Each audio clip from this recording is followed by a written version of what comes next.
திண்டிவனத்தில் திமுகவினர் ஆர்ப்பாட்டம் பரபரப்பு.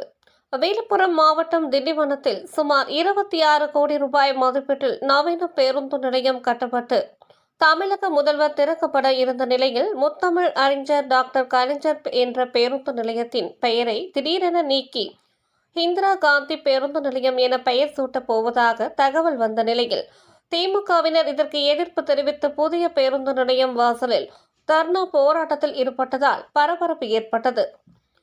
மேலும் திமுக நிர்வாகி ஒருவர் அதிமுக நிர்வாகி சொன்ன ஒரே ஒரு வார்த்தையால் பேருந்து நிலையம் மாற்றப்பட்டுள்ளது என்று தன்னுடைய ஆதங்கத்தை தெரிவித்தார்.